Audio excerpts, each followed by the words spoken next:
दुरूद शरीफ पढ़।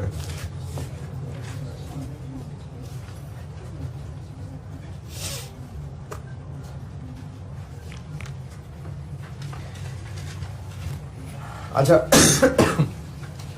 ऑनलाइन वाले बच्चों के लिए ये एक तो खैर इस लेक्चर की ड्यूरेशन भी थोड़ी है, वो फीस ना दहिंदगान की वजह से ना, वो ऑपरेशन क्लीन अप की वजह से क्लास लेट शुरू हुई है।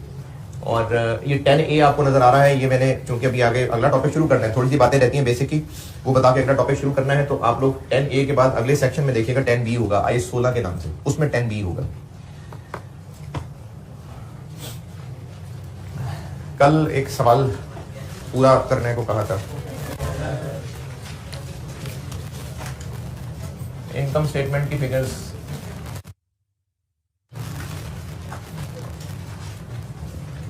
जी। सेल्स क्या थी?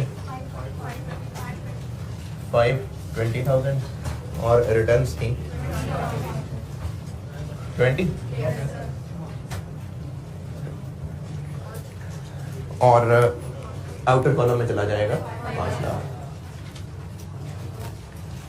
फिर इसमें से less cost of sales,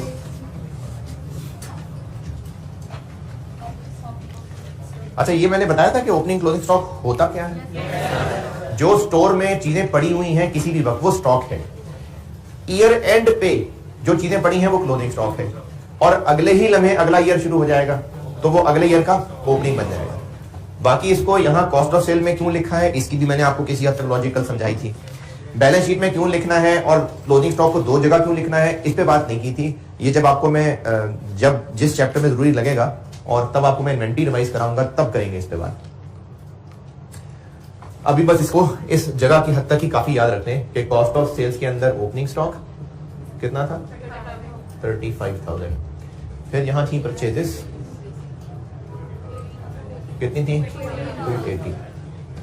returns 10,000 और क्लोजिंग स्टॉक 42,000। 2,630,000 237,000 ये हो गया ग्रॉस प्रॉफिट। इसमें हो जाएगी ऐड अदर इनकम, उसमें एक रेंट इनकम है, कितनी? एक ही है। जब एक ही है तो मैं यहीं लिख लेता हूं, और लेस ऑपरेटिंग एक्सपेंसेस। ये क्या क्या थे? सैलरीज थी 40,000, यूटिलिटीज 18,000, ट्रेवलिंग 12,000, डेप्रिसिएशन 60,000 और बस 130,000। नेट प्रॉफिट आ जाएगा 117।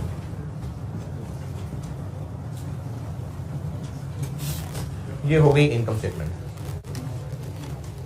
इससे रिलेटेड कोई सवाल परेशानी है तो पूछें। कोई मसला करना था तो मसले होने थे, कोई मसले नहीं। अच्छा अब यहाँ नए पुराने सब, जिसको पुराने लोगों को भी यहाँ कोई भी जरा सी भी कंफ्यूजन पूछनी है तो वो बिल्कुल पूछें, और नए बच्चे भी सब सही है, बस फिट हो गई अकाउंटिंग है।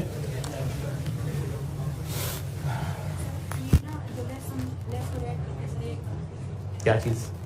स्टॉक नहीं, ये लेस या इसके अंदर ये ओपनिंग और क्लोजिंग लेस। मैं आपसे पूछ रहा हूं कि इसमें से कॉस्ट ऑफ सेल्स को लेस क्यों किया, ये पूछनी है, या इधर जो प्लस माइनस है वो पूछनी है?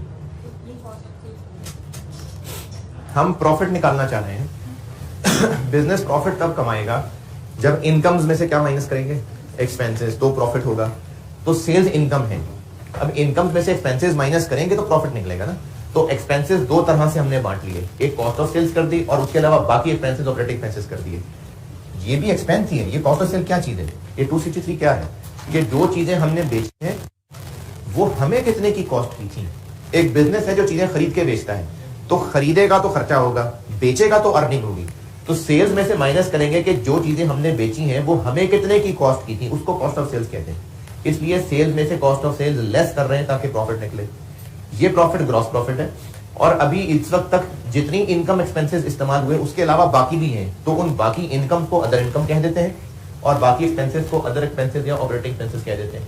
इस पूरी शक्ल में हो एक ही काम रहा है, इनकम्स ऐड हो रही हैं, एक्सपेंसेस उसमें से लेस हो रहे हैं ताकि नेट प्रॉफिट निकले, इसलिए ऐड लेस कर रहे हैं।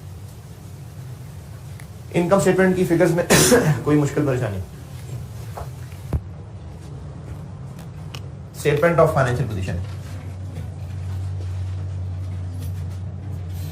Statement of financial position. Non current assets में क्या?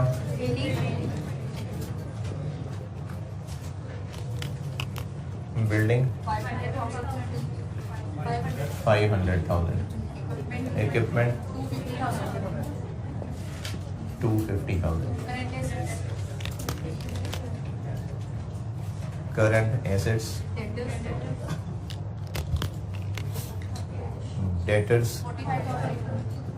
45,000, कैश 30,000 और क्लोजिंग स्टॉक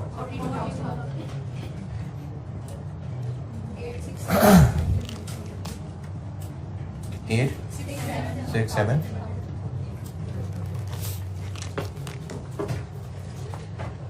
क्लोजिंग स्टॉक को दो जगह क्यों लिखा, इसकी रीजन मैंने नहीं बताई।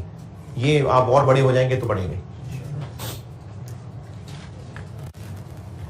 नहीं इतने बड़े भी नहीं, FY 1 में ही थोड़े से बड़े हो सब। और इक्विटी कैपिटल 730, इसमें नेट प्रॉफिट ऐड हो जाएगा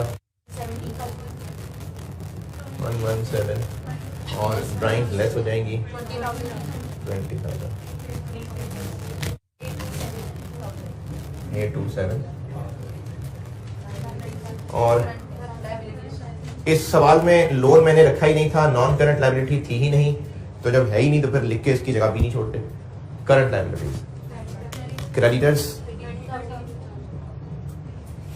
32,000, सैलरीज पेएबल 8,000 और 867,000।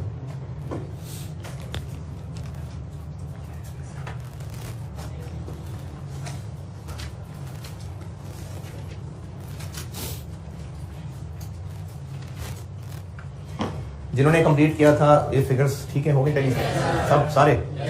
शाबाश, जबरदस्त। अच्छा, अब इसके कंक्लूजन करते करते एक दो चीजें और। एक चीज जबानी सुन लें, मुझे लगता है कि आपको जबानी ही याद हो जाएगी, लिखने की जरूरत नहीं पड़ेगी, क्योंकि ये बार बार इतनी दफा जिक्र होगा कि आपको याद हो गया होगा। फिर भी अगर किसी ने लिखना हो तो लिख लेना, पहले समझ लें। ये जो फाइनेंशियल स्टेटमेंट्स बन रही हैं, ये कब बन रही हैं? ईयर एंड, ठीक है, ईयर एंड पे। और ये सारी मैंने आपको बात इस मिसाल से शायद समझाई थी कि जैसे बच्चों की स्कूल की परफॉर्मेंस है तो वो हर रोज बताने की बजाय एक पीरियोडिक एक टाइम रख लेंगे, तो इसी तरह बिजनेस को भी अकाउंटेंट पीरियोडिकली बिजनेस की परफॉर्मेंस बताएगा, और वो पीरियड एक ईयर होता है।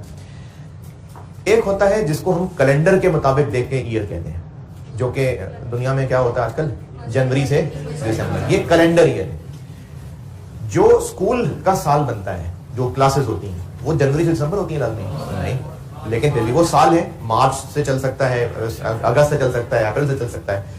इसी तरह ना बिजनेसेस अपनी परफॉर्मेंस की रिपोर्ट्स बनाने के लिए जो हमने बनाई हैं, एक साल का तय तो कर लेते हैं। वो जरूरी नहीं है जनवरी से दिसंबर हो, वो कोई से भी 12 महीने बिजनेस तय कर सकता है।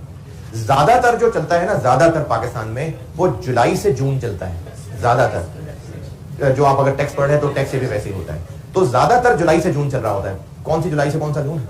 1 जुलाई से 3 जून। अब ये है ईयर, लेकिन ये कैलेंडर ईयर नहीं है। और अकाउंटिंग के लिए ये ईयर क्यों तय किया गया है? क्योंकि फाइनेंशियल स्टेटमेंट्स बना के दी जा रही हैं। इन 12 महीने को अकाउंटिंग ईयर कहते हैं, या फाइनेंशियल ईयर भी इसी को कहते हैं। ये बात दोबारा सुने, हम पूरी अकाउंटिंग में जहां भी ईयर्स की बात कर रहे होंगे ना, ईयर के फलाना ईयर, फलाने ईयर की रिपोर्ट, फलाने ईयर के अकाउंट, उसमें ईयर से मुराद हमारी अकाउंटिंग ईयर होगा, कैलेंडर ईयर नहीं होगा। हम अकाउंटिंग में जहां भी ईयर्स की स्टेटमेंट्स की बात कर रहे होंगे कि फलानी ईयर की इनकम स्टेटमेंट बनानी है या फलाने ईयर के रिकॉर्ड्स हैं, तो अकाउंटिंग में ईयर्स का मतलब अकाउंटिंग ईयर होते हैं, जो कि पाकिस्तान में ज्यादातर जुलाई से जून होते हैं। आपके सवालों में वो कोई भी हो सकते हैं, हो सकता है अप्रैल से मार्च हो सकता है जनवरी से दिसंबर हो सकता है अक्टूबर से सितंबर हो सकता है अगस्त से जुलाई हो, कुछ भी हो सकते हैं, ज्यादातर जुलाई से जून ज्यादातर। तो हम लोग अकाउंटिंग में जब ईयर्स की बात कर रहे होते हैं कि इस ईयर की फलानी स्टेटमेंट्स, तो उससे मुराद कौन सा ईयर होता है? अकाउंटिंग ईयर, कैलेंडर ईयर नहीं, अकाउंटिंग ईयर होगा 12-12 महीने। यानी बिजनेस क्या करेगा कि हर 12 महीने के बाद लेट से 30 जून 30 जून 30 जून 30 जून को रिपोर्ट बनाया करेगा। लेकिन ये जो ईयर चल रहे हैं ये अकाउंटिंग ईयर्स, तो बिजनेस अपनी अकाउंटिंग करने के लिए जो ईयर्स यूज कर रहा होता है वो अकाउंटिंग ईयर्स कहलाते हैं। हमने जो भी अकाउंटिंग करनी होगी वो किस ईयर की बात कर रहे होंगे? अकाउंटिंग ईयर, ठीक है, कैलेंडर ईयर नहीं, अकाउंटिंग ईयर। नहीं समझ रही बात? अब जिनको जरा सा भी शक है कि वो भूल जाएंगे तो अपने लिए तो 2-4 लाइनें लिखनी है तो लिख लें, अगर नहीं तो कोई मसला नहीं है। जो लिख रहे हैं मैं रुक जाता हूं, लिख लें।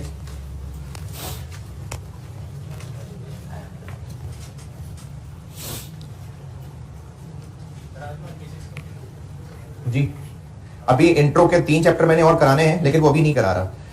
FR1 के जिन चैप्टर से पहले मुझे जरूरत पड़ेगी ना तब कराऊंगा, तो अभी फिर मैं FR1 शुरू करा दूंगा, है जी? नहीं, आज से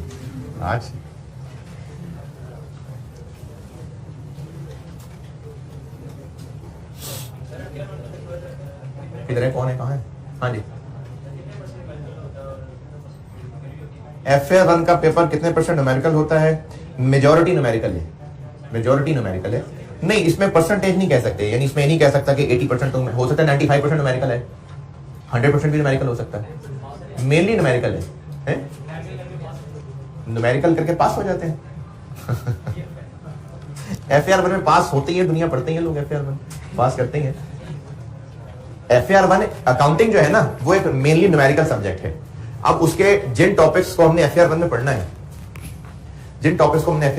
है, उसमें ज्यादातर न्यूमेरिकल है, लेकिन 1-2 टॉपिक्स ऐसे हैं जिनकी थ्योरेटिकल डिस्कशन होगी, तो वो जैसे जैसे चैप्टर पढ़ते जाएंगे आता जाएगा।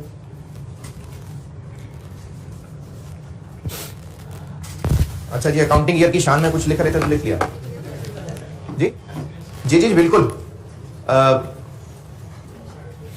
अभी FR1 शुरू करते हैं ना, तो मैं आपको उसका बताता हूं कि सेक्शन क्या होते हैं। अभी तो सब बेसिक्स चल रहे हैं ना, FR1 को मैं ऑफिशियली शुरू कराता हूं तो ये बताता हूं कि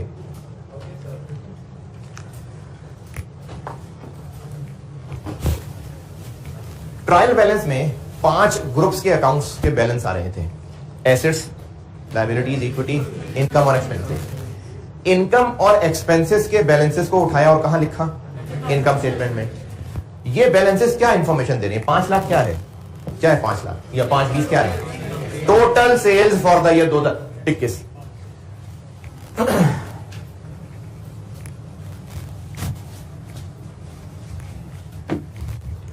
एक अकाउंटिंग ईयर जो 2021 मिसाल ले लेता हूं, जब इसका ट्रायल बैलेंस बना तो उसमें 5 चीजें आई, इनकम, एक्सपेंसेस, एसेट्स, लायबिलिटीज और इक्विटी। जो थे ना इनकम और एक्सपेंसेस, ये शो कर रहे थे टोटल फॉर द ईयर, कि पूरे साल में क्या हुआ, पूरे साल में कितनी टोटल इनकम हुई, पूरे साल में कितने टोटल एक्सपेंसेस हुए। इन दोनों को हमने इनकम स्टेटमेंट में लिखा ताकि बिजनेस की पूरे साल की परफॉर्मेंस पता चले, और इनका नेट रिजल्ट प्रॉफिट आया। 2021 में 5,20,000 की सेल्स हो गई। 2022 की जब इनकम स्टेटमेंट बनेगी 2022 की, तो वो फॉर द ईयर 22 होगी ना, तो उसकी इनकम स्टेटमेंट में 22 होने वाली सेल्स लिखेंगे या ये वाली भी साथ ऐड कर देंगे? क्योंकि for performance for the year थी। तो जब एक साल एंड हो गया और उसकी इनकम्स और एक्सपेंसेस को जो ट्रायल बैलेंस में बैलेंसेस आए, कहां से आए बैलेंसेस? ट्रायल में, लेजर में जो अकाउंट्स थे उनके क्लोजिंग बैलेंसेस थे, वो हमने ट्रायल से उठा के इनकम स्टेटमेंट में लिखे, और उनकी जिंदगी का मकसद हो गया पूरा कि इन्होंने 2021 में इतनी फिगर्स की परफॉर्मेंस की। अब जब 2022 आएगा तो इस सेल्स को फिर से हम अपनी सेल्स गिन के खुश होते रहेंगे? नहीं, 2021 खत्म, उसकी परफॉर्मेंस 2021 के साथ खत्म। 2022 की परफॉर्मेंस फिर 0 से 2022 की परफॉर्मेंस होगी। लेकिन 2021 की ट्रायल में जो एसेट्स, लायबिलिटीज और इक्विटी आइटम्स आ रही हैं, ये क्या शो कर रही हैं? ये ईयर एंड का बैलेंस शो कर रही हैं कि ईयर एंड यानी जब 2021 खत्म हुआ तो ये पोजीशन है, इतना कैश है, इतना स्टॉक है, डेटर से इतना रिसीवेबल है, इतने रुपए की बिल्डिंग, इतने रुपए का फर्नीचर मौजूद है, इतने पैसे लोगों को देने हैं, ओनर का इतना हक बिजनेस पे है। ये 21 की एंडिंग पोजीशन है। जब 22 शुरू होगा तो 21 के एंड पे जो कैश पड़ा हुआ था 22 के शुरू पे अब वो सब जीरो हो गया? नहीं, अब वही 22 की स्टार्टिंग पोजीशन भी है। जिन लोगों से 21 के एंड पे हमारा कुछ पैसा रिसीवेबल शो हो रहा था, डेटर, किसी से अगर 12,000 रिसीवेबल शो हो रहा था तो 21 की एंडिंग, 21 की क्लोजिंग पोजीशन क्या थी कि डेटर से 12,000 रिसीवेबल है। अब जब 22 शुरू होगा तो ये 12 का किस्सा खत्म हो जाएगा। उस कस्टमर को कहेंगे चलो यार तुम अच्छे रह गए हैं, साल खत्म हो गया, बस ठीक है, क़यामत वाले दिन मिलेंगे। 12,000 स्टिल रिसीवेबल है ना, 22 में भी है। तो ये जो दो चीजें थी, ये थी फॉर द ईयर परफॉर्मेंस। और जब साल खत्म हो गया, इनकी रिपोर्ट बन गई तो 22 में इनका दोबारा से जिक्र नहीं आएगा, वो 22 में फिर से 22 की ट्रांजेक्शन होंगी। लेकिन जो ये तीन चीजें थी, ये एक पॉइंट की पोजीशन बता रहे हैं कि 21 इस पॉइंट पे एंड हुआ है तो 22 फिर इस पॉइंट से शुरू होगा। 21 के एंड पे, 21 के ट्रायल, 2021 के ट्रायल में अगर कैश का बैलेंस 25,000 आ रहा है तो ये 25,000 क्या शो कर रहा है कि 2021 के एंड पे इतना 25 कैश पड़ा हुआ है, तो 22 में इसका कोई जिक्र नहीं। क्या होगा कि 22 के शुरू में 25,000 कैश मौजूद है, यानी हम 2021 जब एंड कर रहे थे तो 25,000 कैश मौजूद था। अब हम 22 शुरू करेंगे तो 25,000 कैश की मौजूदगी से शुरू करेंगे। तो ये जो तीन चीजें हैं, इनका किस्सा 2021 में खत्म हो नहीं हो जाएगा, ये अगले साल भी चलेगा और अगले साल का ये स्टार्टिंग पॉइंट बन जाएगा। अब आइए, आपको मैंने जब लेजर अकाउंट्स बना के दिए थे और उनमें मैंने जो बैलेंस लिखा था उसके साथ अंग्रेजी कोई नहीं लिखी थी।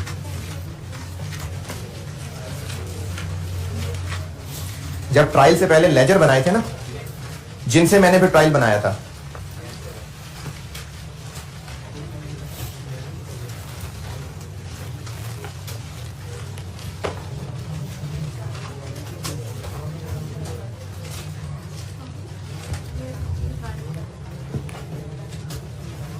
शायद 2 लेक्चर्स पुरानी बात होगी, लेक्चर नंबर 6 में मैंने लेजर्स मैंने एक्चुअली क्या किया था कि आपको ट्रांजेक्शन लिखवाई थी, उसके आप होमवर्क से जर्नल एंट्रीज करके लाए थे और उन्हीं को टी अकाउंट में पोस्ट करके भी लाए थे। फिर मैंने बोर्ड पे वो टी अकाउंट बनाए थे। अगले दिन फिर उनके बैलेंसेस निकाले थे और उन बैलेंसेस से ट्रायल बनाया था। तो वो जो बैलेंसेस निकाले थे, मैंने सिर्फ फिगर्स निकलवा के डेबिट क्रेडिट साइड पे लिखी थी, उनके साथ अंग्रेजी कोई नहीं लिखी थी। पहुंचे उस पेज पे, अब अंग्रेजी लिखते हैं उनके साथ। ये वाली बात दोबारा सुने, मैंने कहा कि जो ट्रायल बैलेंस में, अच्छा ट्रायल बैलेंस बन कब रहा है? ईयर एंड के एंड पे ना। हम जिस ईयर की बात कर रहे हैं, कौन सा year? Calendar year, accounting year. हम जिस अकाउंटिंग ईयर के एंड पे खड़े हैं और स्टेटमेंट्स बनाने लगे हैं और उसी एंड पे उसके लिए हमें ट्रायल बैलेंस बनाना पड़ा। तो ट्रायल में ये 5 ग्रुप्स आ रहे थे। उस ट्रायल में इनके जो बैलेंसेस थे वो क्या मतलब शो कर रहे थे? इनकम्स और एक्सपेंसेस शो कर रहे थे उस साल की परफॉर्मेंस, जो बस उस साल की परफॉर्मेंस थी। अगले साल अलहदा जीरो से परफॉर्मेंस काउंट होगी। इनकम्स और एक्सपेंसेस की 2021 की फिगर्स ने 2022 वालों के साथ ऐड होना है जाके? नहीं, बस 21 की वो इनकम स्टेटमेंट में नजर आ जाएंगी। ये 3 ग्रुप्स वो हैं जो 21 की क्लोजिंग पोजीशन बता रहे हैं कि जब 21 एंड हुआ तो उस बिजनेस के पास ये है और 22 फिर इसी पोजीशन से स्टार्ट होगा। तो इनके जो बैलेंसेस हैं वो 21 के एतबार से क्लोजिंग बैलेंसेस हैं और वही 22 के एतबार से ओपनिंग बैलेंसेस बन जाएंगे। और इनके बैलेंसेस 21 के एतबार से क्लोजिंग नहीं कहलाएंगे, उनको क्लोजिंग कहने की भी जरूरत नहीं है, क्योंकि क्लोजिंग कहेंगे तो फिर अगले साल उनको, तो इसलिए इनके जो अकाउंट्स थे, जैसे आपके पास वहां सेल्स लिखा होगा, सेल्स, उसमें बैलेंसिंग किस साइड पे लिखी थी? इधर कितना लिखा हुआ था? 149।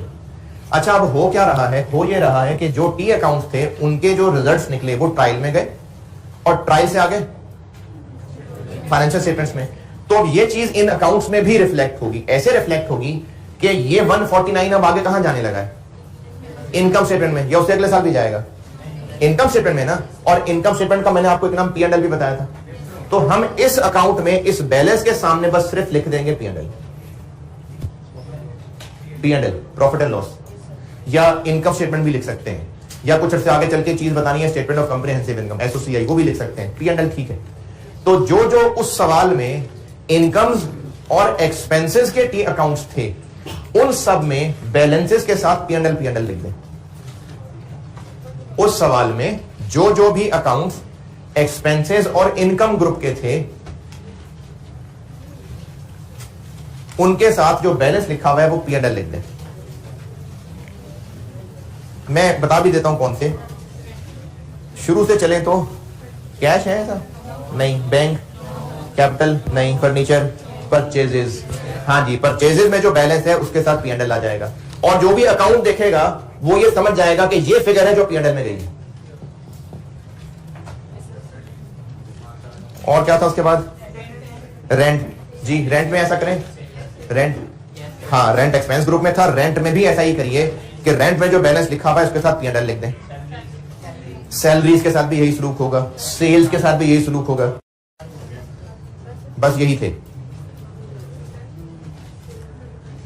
सैलरीज था, सेल्स था, परचेजेस, रेंट।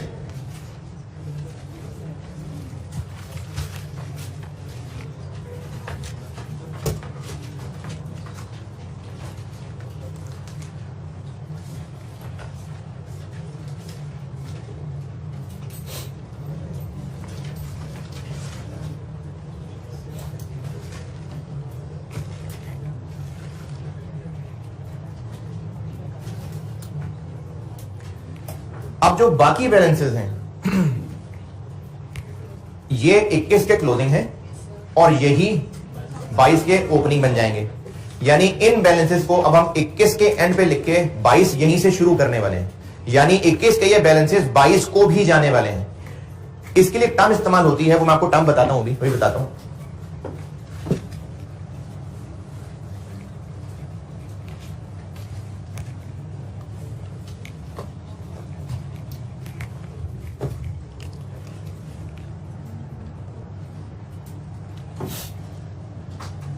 कैश वाले अकाउंट की फिगर बताइएगा क्या क्या थी?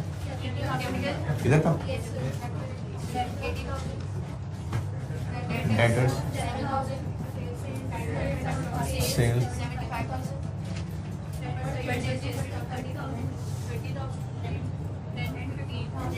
रेंट 15,000,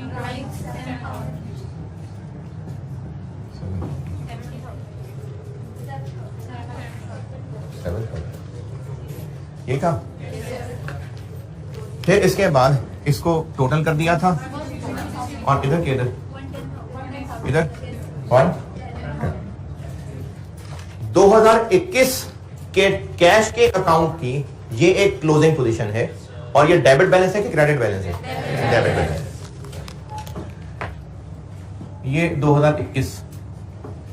अब जब 2022 की बुक्स होंगी तो वो नया रजिस्टर होगा। जिस तरह स्कूल में एक क्लास खत्म तो उसकी कॉपी खत्म, अगली क्लास के लिए फिर नई कॉपीज होती हैं। तो 2021 खत्म तो इसकी बुक्स भी रजिस्टर वही छोड़ देंगे। 2022 में फिर से नए रजिस्टर बनेंगे और उस नए लेजर के रजिस्टर में कैश का नया सादा बिल्कुल सफेद चिट्टा पेज होगा। अब जब 2022 में कैश लेजर का पेज होगा, लेजर एक रजिस्टर है ना जिसमें वो पेजेस हैं, तो 2021 का रजिस्टर बस बंद करके रख दिया। अब 2022 का फिर एक नया रजिस्टर होगा जिसमें सब जीरो से खाली पेजेस शुरू होंगे। तो उस 2022 में जो कैश का रजिस्टर होगा, 21 की जो एंडिंग पोजीशन थी वो 22 की स्टार्टिंग पोजीशन होगी। 21 की एंडिंग पोजीशन क्या थी कि कैश का एक डेबिट बैलेंस है कितना, 110। 22 में यही स्टार्टिंग पोजीशन होगी कि 22 में स्टार्टिंग पोजीशन यह है कि इसका एक डेबिट बैलेंस है। किस साइड पे लिखूं?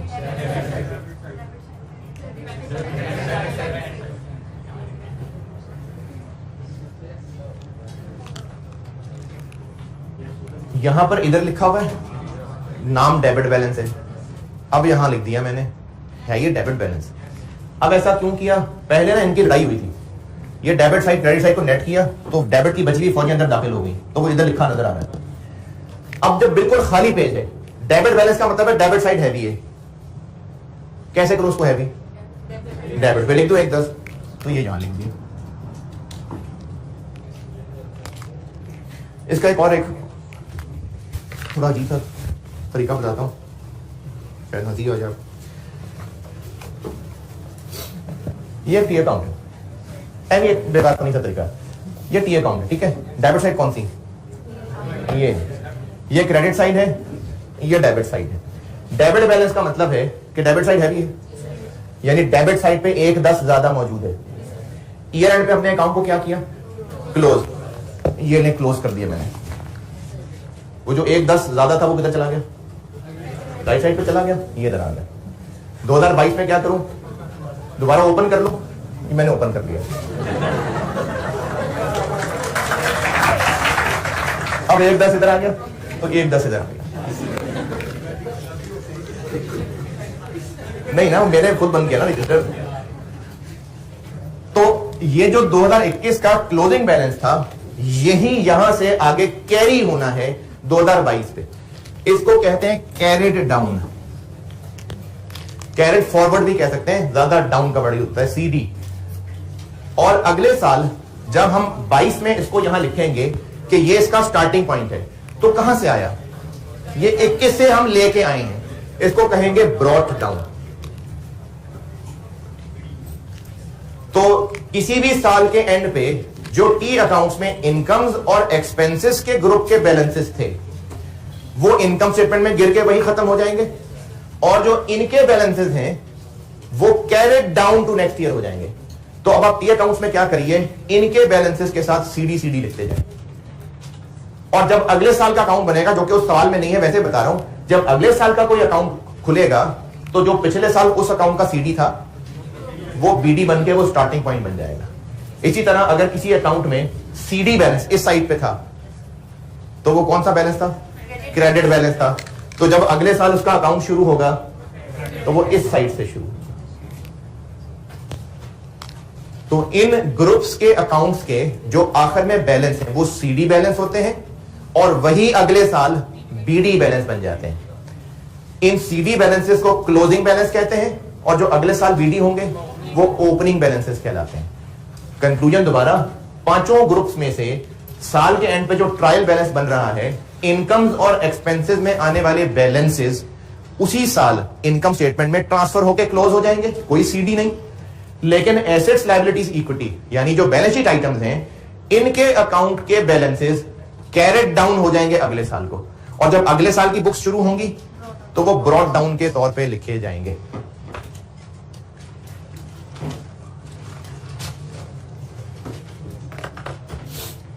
ये बार बार इसलिए बता रहा हूं कि अब आप लिखें कंक्लूजन। ये जो पांचों ग्रुप्स के एंड बैलेंसेस हैं, इनका हल बता रहा हूं क्या करना है। इनकम्स और एक्सपेंसेस के जो बैलेंसेस हैं वो ट्रायल से आगे इनकम स्टेटमेंट में जाके क्लोज हो जाते हैं, सीडी नहीं होते। लेकिन जो एसेट्स, लायबिलिटीज, इक्विटी हैं, यानी जो एसओएफपी में आने वाली चीजें हैं, उनके अकाउंट के बैलेंसेस सीडी कैरेट डाउन हो जाते हैं, और वही अगले साल का स्टार्टिंग पॉइंट बन के बीडी बन जाते हैं। और इसकी इस कहानी को लिखने के बाद ये मिसाल भी जरूर लिखिएगा, ताकि पता चले कि क्या सीडी और क्या बीडी की बात हो रही है। इनकम्स और एक्सपेंसेस हैं परफॉर्मेंस फॉर द ईयर। जो परफॉर्मेंस 21 में हो गई, इतनी इनकम्स हुई, इतने एक्सपेंसेस हुए, और 21 की रिपोर्ट में एक बच्चे ने 8वीं क्लास में जितने टेस्ट दिए, उसके जितने जितने मार्क्स आए, वो क्लास 8 की फाइनल रिपोर्ट में घर वालों को बता दिए। और जब वो क्लास 9 में जाएगा तो उसकी क्लास 9 की परफॉर्मेंस बताते हुए क्लास 8 के टेस्ट के नंबर फिर बार बार बता रहे होंगे, नहीं ना। तो इनकम्स और expenses performance for a year है। इनमें जो बचे हुए बैलेंसेस आ रहे हैं वो इनकम स्टेटमेंट में लिखे जाएंगे और बस, सीडी नहीं होंगे। लेकिन जो बैलेंस शीट वाले ग्रुप्स हैं, इनके अकाउंट्स के सीडी बैलेंस होंगे, और वही अगले साल उन्हीं अकाउंट्स के बीडी बैलेंस बन जाएंगे।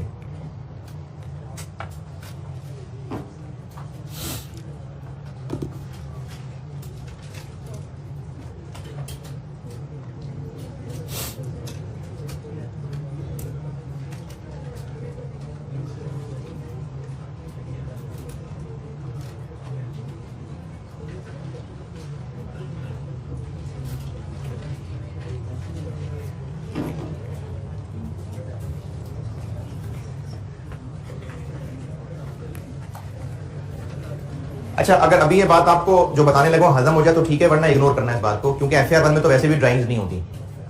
एफआईआर 1 में ड्राइंग्स नहीं होती क्योंकि एफआईआर 1 कंपनी का है। एफआईआर 1 में कंपनी की अकाउंटिंग है, और कंपनी में ड्राइंग्स नहीं होती हैं। ये आपको चूंकि बिल्कुल बेसिक मैंने इंट्रो टू अकाउंटिंग शुरू कराई थी, इसलिए ड्राइंग्स का वर्ड आया था। तो ड्राइंग्स आगे तो हमने करनी कहीं नहीं है, इसलिए जो बात बता रहा हूं अगर समझ आती है तो ठीक है, नहीं तो इग्नोर करना। ये जो ड्राइंग्स होती है ना, किस ग्रुप से ताल्लुक है? तो इसका भी सीडी होना चाहिए था, तो इसका सीडी होता नहीं है, ये कैपिटल को ट्रांसफर होता है और ये खत्म हो जाता है, फिर कैपिटल का सीडी बनता है। और वो भी असल में कैसे होता है? जो आपको बैलेंस शीट में कैपिटल नजर आ रहा है, बैलेंस शीट में कैपिटल में क्या कर रहे हैं हम? प्रॉफिट्स ऐड कर रहे हैं, ड्राइंग लेस कर रहे हैं। ये असल में ना इनकी भी ट्रांसफर एंट्रीज हो रही होती है जो हम नहीं कर रहे होते, यानी स्टूडेंट नहीं कर रहा होता, असल में वो भी ट्रांसफर एंट्रीज होती हैं। इनकम स्टेटमेंट का प्रॉफिट है जिसकी बाकायदा एंट्री होती है और वो कैपिटल अकाउंट को ट्रांसफर होता है। ड्राइंग्स बाकायदा एंट्री होती है जो कैपिटल अकाउंट को ट्रांसफर होता है। तो इसलिए ड्राइंग्स अकाउंट का भी सीडी नहीं होगा, वो कैपिटल में ही चला जाना है, और कैपिटल का फिर सीडी होगा, और वो होगा जो बैलेंस शीट में एंड आखिरी कॉलम में आ रहा था। तो ये जो ड्राइंग्स हैं, प्रॉफिट्स हैं, ये भी बाकायदा एंट्रीज के थ्रू, जो कि स्टूडेंट्स को नहीं एसेस कराई जा रही होती, एंट्रीज के थ्रू कैपिटल अकाउंट में जाते हैं, प्रॉफिट्स और ड्राइंग्स, और फिर कैपिटल का एक फाइनल बैलेंस होता है जो सीडी बैलेंस होता है, और फिर वो अगले साल बीडी बनता है।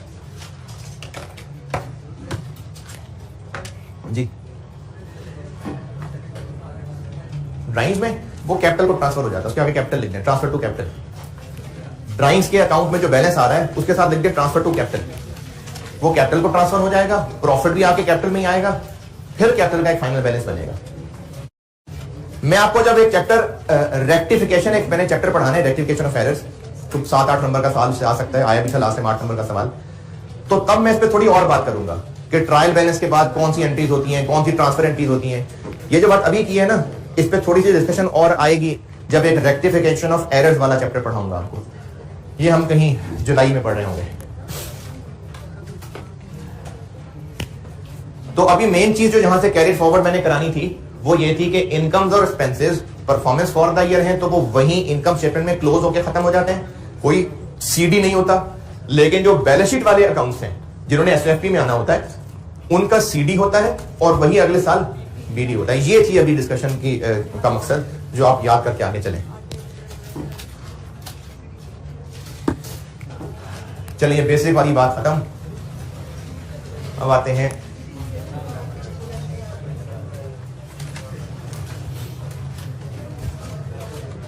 बल्कि मैं आपको एफआर 1 का एक ओवरऑल आइडिया बता देता हूं। तो ये 10B कोई नहीं है, 10A ही है, 10 ही है बस, 10 ही है बस, ठीक है। वो क्रम को, ठीक है, पूरा 10 ही चल रहा है, वो टुकड़े नहीं,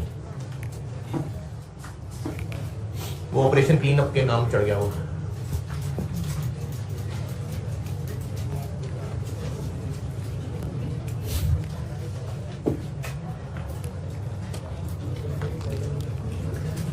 एफआर 1 के पेपर में ना 2 सेक्शन होते हैं।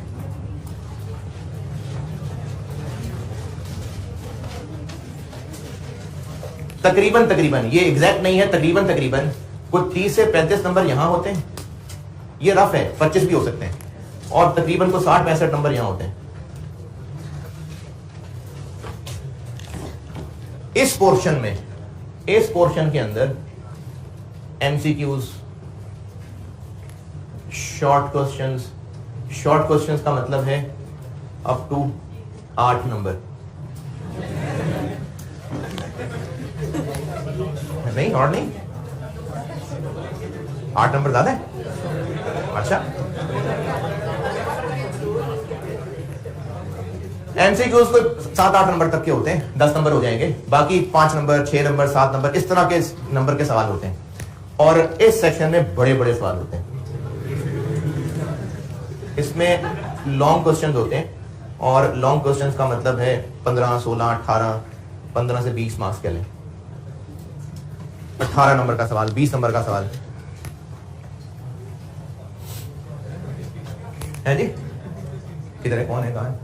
हाँ, फिक्स से क्या मुराद है? हो सकता है कोई भी ना आए, हो सकता है ना आए, यानी ये कोई वादा नहीं आई कि टीचर से कि हम एमसीक्यूज पूछ रहे हैं, पूछते हैं, होते हैं सवाल, लेकिन जरूरी नहीं है कि एमसीक्यूज आएंगे, होते बहरहाल अभी तक हर अटेम्प्ट में ही है।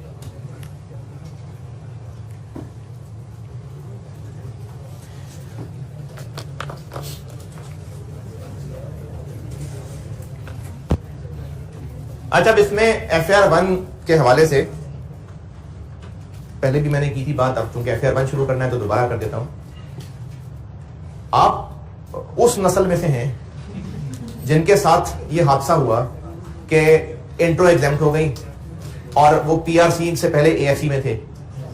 इंट्रो तब कैफ में होती थी और आप जब कैफ में आए तो इंट्रो उधर AFC में चले गए। वो आपने ऐसे होके साइड से निकल के चले गए। अब वो सब्जेक्ट एक है, उसमें ये जो हम डेबिट क्रेडिट पढ़ रहे हैं, फिर इसके अलावा डेप्रिसिएशन, इन्वेंट्री, प्री पेमेंट, ये कुछ टॉपिक्स हैं जो वहां पढ़ाए जाते हैं स्टूडेंट को, पढ़ाए जाएंगे और वो 100 नंबर का पेपर भी अटेम्प्ट करके आएंगे। कोई 70-80 घंटे उनको कोर्स भी पढ़ाया जाएगा। वो ये मैं आपको ऑफिशियल स्कीम की बात कर रहा हूं कि एक पेपर इंट्रो टू अकाउंटिंग है जो FAR 1 से पहले डिजाइन किया गया है और अब वो PRC में मौजूद है। अब जो बच्चे आपसे अगली नस्लों में आएंगे वो उस 70-80 घंटे का पेपर पढ़ के आएंगे। 70-80 मेरा ख्याल है, हो सकता है से भी ज्यादा हो। वो 70-80 घंटे का पेपर पढ़ के 70-80 घंटे को 3 महीने पढ़ के आएंगे, जो आपको मैंने अभी 10 दिन में किसी हद तक पढ़ाने की कोशिश की। उसके वो बार बार सवाल कर रहे होंगे, मैंने तो एक सवाल की आगे बढ़ गए ना, वो बार बार सवाल कर रहे होंगे। उसके बाद वो FAR 1 पढ़ेंगे। तो आप में और उनमें फर्क है। या तो आप फिर से खुद से इंट्रो टू अकाउंटिंग पूरे 3 महीने पढ़ते, फिर आप FAR 1 में आते, लेकिन नहीं, डायरेक्ट FAR 1 में आए हैं, स्कीम का हिस्सा है। अब आपके लिए टीचर्स क्या कर सकते थे, मैं क्या कर सकता हूं कि आपको FAR 1 से पहले इंट्रो टू अकाउंटिंग पढ़ाऊं। लेकिन बेटा मसला यह है कि है तो वही टोटल 3.5 महीने ही ना। FAR 1 का कोर्स ही इटसेल्फ 3.5 महीने में पढ़ाया जाने वाला है। तो उस 3.5 महीने के अंदर ही मैंने आपको इंट्रो टू अकाउंटिंग पढ़ानी है। तो पढ़ाया बेशक मैंने आपको जीरो से, बेशक मैंने जीरो से ही पढ़ाया है आपको, लेकिन चीजों को हजम करने में भी वक्त लगता है। फिर उनकी बार बार प्रैक्टिस करने के लिए 10, 12, 15, 20 क्वेश्चंस भी होते हैं, वो हम नहीं कर पा रहे होंगे। जैसे मैंने आपको भी बेसिक अकाउंटिंग कराई है, इसके और काफी सारे सवाल भी हो सकते थे, लेकिन उसका टाइम नहीं है। अब मुझे आपको FAR 1 तक ले जाना है। इसी तरह मैंने 3 नाम लिए थे टॉपिक्स के, बैड डेट्स, इन्वेंट्री और एक्रूअल एंड प्रीपेमेंट्स। ये मैंने पढ़ाना है FAR 1 में, ये भी इंट्रो टू अकाउंटिंग है, लेकिन ये भी मैं उतनी डिटेल नहीं, उतनी ज्यादा प्रैक्टिस के साथ नहीं करवा सकता। अगर वैसे पढ़ाया जाता इन्वेंट्री इंट्रो टू अकाउंटिंग के अंदर तो शायद 10 दिन में पढ़ाया जाता, मैं हो सकता है आपको 2 दिन में करवा रहा हूं। एक्रूअल प्रीपेमेंट्स इंट्रो टू अकाउंटिंग में हो सकता है 7-8 दिन में पढ़ाया जाता, मैं आपको हो सकता है 3 दिन में करवा रहा हूं। तो ये मजबूरी है हमारी। अब उसके लिए आपको क्या करना पड़ेगा, एक नॉर्मल स्टूडेंट से बेटे ज्यादा मेहनत करनी पड़ेगी। अब आपको इन्हीं चीजों को बार बार घर में जाकर रिवाइज करना पड़ेगा। जो अब FAR 1 का मैं पहला चैप्टर शुरू करने लगा हूं, डरा नीरा बता रहा हूं, डरा नीरा मुझे शुरू उसी से ही करना मजबूरी है। वो बहुत बेसिक है रिक्वायरमेंट, बेसिक से मुराद आसान नहीं है, बेसिक से मुराद वो एक बुनियादी रिक्वायरमेंट है जिसने आगे हर चैप्टर में कहीं ना कहीं इन्वॉल्व हो जाना है, इसलिए मुझे शुरू उसी से करना पड़ेगा। और FAR 1 में भी स्टूडेंट्स को उसमें मुश्किल आया करती है पहले भी, तो इसलिए आप और ज्यादा मोहतात, और ज्यादा केयरफुल, और ज्यादा डिटरमिन्ड होकर मेहनत करनी पड़ेगी आपको। इसलिए ये कहानी बता रहा हूं। अगर आपको ये लगता है ना कि चलो कोई नहीं, FAR 1 में सर जीरो से ही पढ़ा रहे हैं, तो मैं आपको वो क्लियर कर रहा हूं कि हाँ बेटा जीरो से ही पढ़ा रहा हूं, बिल्कुल जीरो से पढ़ा रहा हूं।